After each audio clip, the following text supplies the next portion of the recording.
Please subscribe to my channel. మేమంతా మా కూతురు వాళ్ళింటికి వెళ్తున్నాం. మా చెల్లి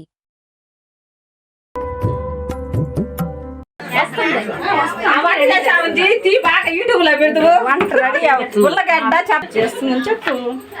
మా పిన్ని ఉల్లగడ్డ చపాతీ రెడీ చేస్తుంది. మా పిన్ని వాళ్ళ ఇంటికి వచ్చాము ఈరోజు. రాయి చెప్పు. ఈరోజు మా తమ్ముడు అర్థానికి ఈరోజు మా బావ కొడుకు నిశ్చితార్థం. మా బంధువులందరూ వచ్చారు. యూట్యూబర్ నారాయణమ్మ మా బావ కూతురు, నేను వాళ్ళ పిన్నమ్మ. బాయ్.